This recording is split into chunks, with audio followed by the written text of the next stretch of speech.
Hello friends, आज हम discuss करेंगे बर्नौली डिफरेंशियल इक्वेशन के बारे में। The differential equation of the form D Y upon D X plus P into Y equal to Q into Y की power N is called Bernoulli differential equation, जहाँ पर जो P X और Q X है both are function of x.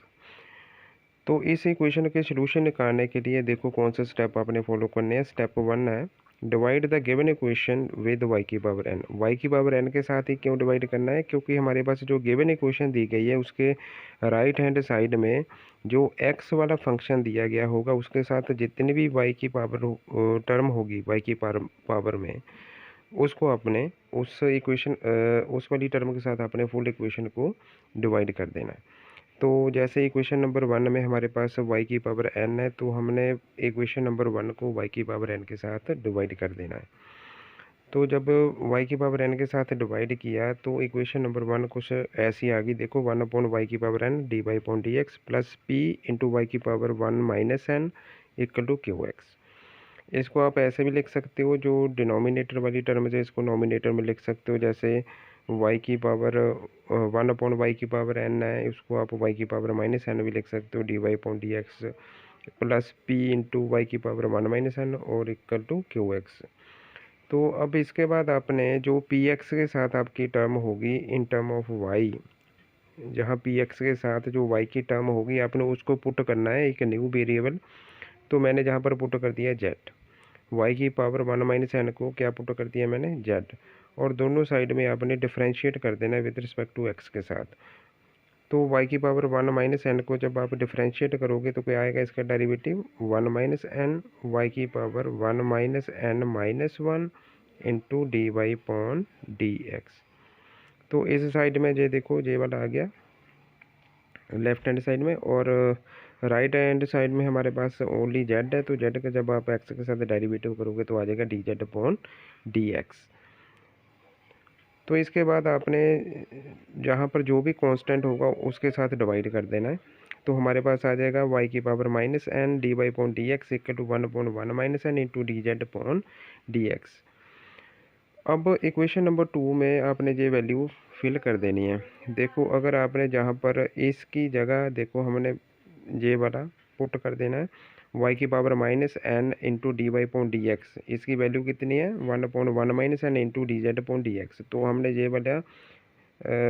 ये वाली term वहाँ पर पुट कर देनी है। तो हमारे पास जो इक्वेशन है वो कैसी आ जाएगी, ये देखो हमारे पास इक्वेशन आ गई 1 upon 1 minus N into D Z upon D X plus P into Z, क्योंकि हमने y की पावर 1 माइनस एन को कितना पुट किया हुआ है z equal to Q X.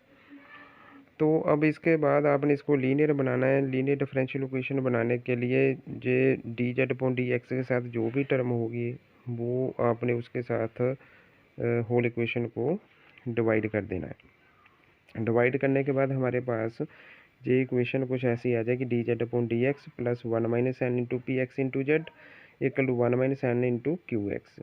और ये वाली जो टर्म होगी 1 minus N into P X, इसको न्यू वेरिएबल आपने लेट कर लेना है। मैंने जहाँ पर लेट कर लिया पी वन एक्स, और जो राइट हैंड साइड वाली टर्म आएगी 1 minus N into Q X, इसको न्यू वेरिएबल हमने लेट कर लिया है क्यू वन एक्स। तो ये वाली जो इक्वेशन आ गई हमारे पास वो क्या आ गई है लीनियर। ये वाली हमारे पास लीनियर डिफरेंशियल इक्वेशन आती है। तो इसका सोल्यूशन हमने अब निकालना है। अब इसकी कुछ एग्जांपल ले रहा हूँ मैं, जहाँ पर एग्जांपल देखो एग्जांपल नंबर 1 है हमारे पास solve D Y upon D X plus 2y equal to Y square. ये देखो ये वाली जो इक्वेशन है it is a Bernoulli type, क्योंकि इसकी राइट हैंड साइड में y की पावर में कोई ना कोई फंक्शन दिया गया है। तो इसका प्रोसीजर देखो, इसका सोल्यूशन कैसे निकलेगा। इसका सोल्यूशन निकालने के लिए इस इक्वेशन को किसके साथ डिवाइड करना है वाई स्क्वायर के साथ। जो राइट हैंड साइड में टर्म आएगी आपकी उसके साथ वाई की टर्म में उसके साथ अपनी इक्वेशन को डिवाइड कर देना है। डिवाइड करने के बाद ये वाली इक्वेशन नंबर जो 1 है वो हमारे पास कैसी आ जाएगी y की power -2 D Y upon D X plus 2 into Y की पावर -1 इक्वल टू 1। तो इसके बाद जो सेंटर वाली टर्म होती है जो p है, ये वाला हमारे पास देखो इस क्वेश्चन में p की वैल्यू कितनी है 2 और q की वैल्यू कितनी है 1। तो p के साथ वाला जो फंक्शन था उसको हमने पुट करना होता है न्यू वेरिएबल। तो जहाँ पर p वाले फंक्शन के साथ कौन सी टर्म है y की पावर -1, तो हमने इसको पुट कर दिया जेड। अब दोनों साइड आपने डिफरेंशिएट करना है एक्स के साथ, तो वाई की पावर -1 का डेरिवेटिव अगर आप फाइंड करोगे एक्स के साथ तो कितना होगा, -1 इंटू वाई की power -1 into D Y upon D X, तो आ जाएगा -y की power -2 D Y upon D X. तो ये वाली टर्म आ गई हमारे पास डेरिवेटिव करने के बाद। और जो राइट हैंड साइड की टर्म में जेड है वहाँ पर अगर आप डेरिवेटिव करो तो आ जाएगा D Z upon D X.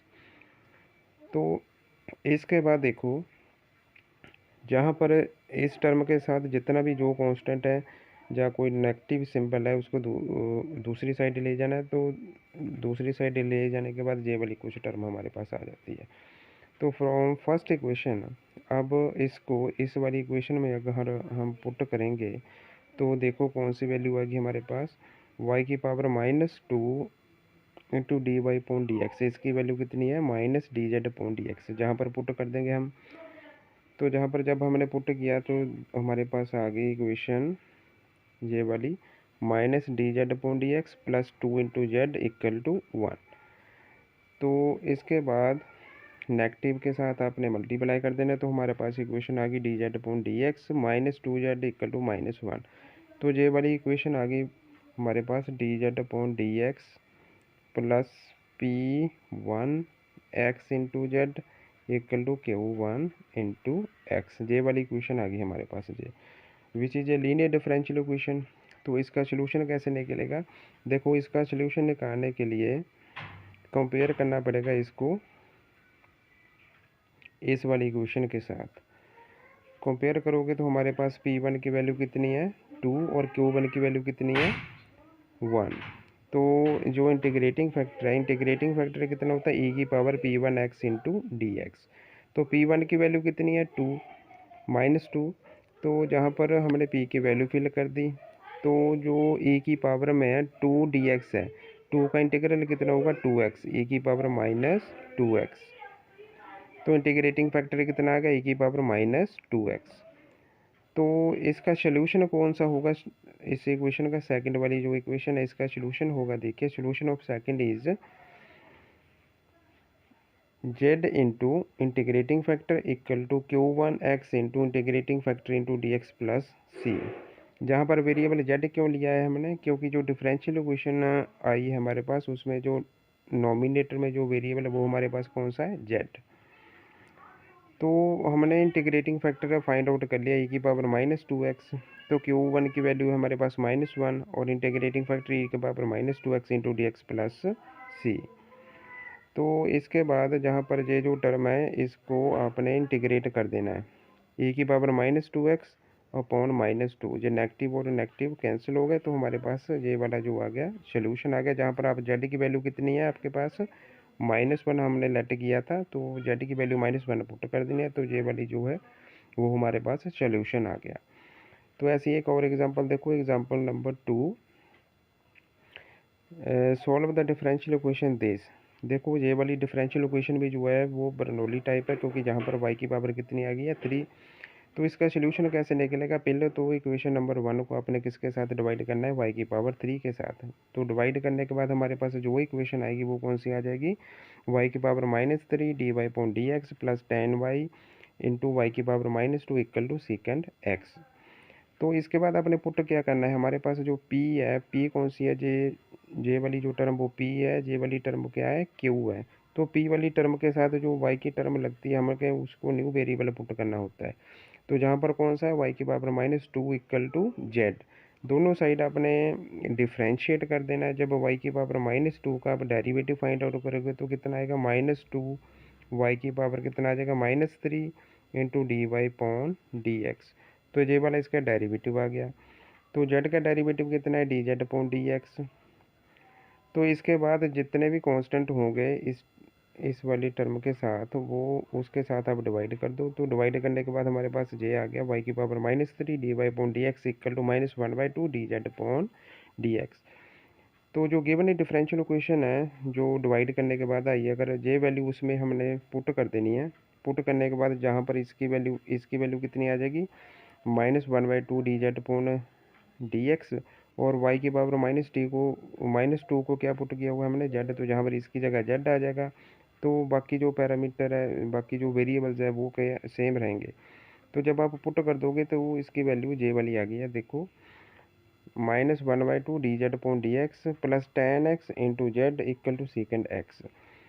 तो अब इसके साथ जो dz/dx के साथ जो कांस्टेंट उसके साथ आपने डिवाइड कर देना होल इक्वेशन को। जब आप डिवाइड करोगे तो हमारे पास ये वाली कुछ इक्वेशन आ जाती है, dz/dx -2 into tan X into Z equal to -2 into second X, which is a linear differential equation. देखो जहाँ पर जो z के साथ वेरिएबल है ये वाला, इसको हमने p1 और इस वाले को क्या लेट किया है q1। तो जब इसको आप कंपेयर करोगे इस डिफरेंशियल इक्वेशन के साथ, तो p1 की वैल्यू आ गई ये वाली और q1 की वैल्यू आ गई ये वाली। तो अब इस which is a linear differential equation, तो लीनियर डिफरेंशियल इक्वेशन का सोल्यूशन निकालने के लिए हमें इंटीग्रेटिंग फैक्टर चाहिए। तो इंटीग्रेटिंग फैक्टर की वैल्यू कौन सी आएगी, integrating factor equal to e की power P D X p1 dx। तो जहाँ पर p1 कितना है हमारे पास -2 इंटू टेन एक्स, तो हमने वैल्यू फिल कर दी। तो टेन की इंटीग्रल कितनी होती है, -log of cos x। Negative negative हो गया, अब जहाँ पर देखो पॉजिटिव, ये वाला नेगेटिव और ये वाला नेगेटिव क्या हो गया पॉजिटिव। तो इसके बाद वो हमारे पास आ गया e की power 2 into log cos x, कितना आ गया cos स्क्वायर एक्स। तो सोल्यूशन इक्वेशन नंबर 2 का सोल्यूशन कौन सा होगा, इक्वेशन नंबर 2 का सोल्यूशन होगा z into integrating factor equal to q1 into integrating factor plus c। तो जहाँ पर जो इंटीग्रल है इसको सॉल्व करना है, जस्ट आपने -2 इंटू सेकेंड एक्स और cos स्क्वायर एक्स। तो जहाँ पर देखो आपने सेकंड की जगह आपने 1/cos लिख देना है। तो सेकंड का मतलब क्या होता है 1/cos। जब आप इसकी वैल्यू यहाँ पर फिल करोगे तो एक cos के साथ ये वाली वैल्यू कैंसिल हो जाएगी। तो जस्ट हमारे पास रहेगा इंटीग्रल के अंदर cos x into D x. cos की इंटीग्रल कितनी होती है sin x। और z की वैल्यू आपने फिल कर देनी है, z की वैल्यू कितनी है हमारे पास y-2। तो वैल्यू फिल कर दी, cos स्क्वायर एक्स रह गया इक्वल टू -2, cos की इंटीग्रल होती है हमारे पास sin x प्लस c। तो ये वाला हमारे पास इस बर्नौली डिफरेंशियल इक्वेशन का सलूशन आ जाता है। ऐसे और वीडियो देखने के लिए चैनल को सब्सक्राइब कीजिए और वीडियो को लाइक और शेयर कीजिए। Thanks for watching.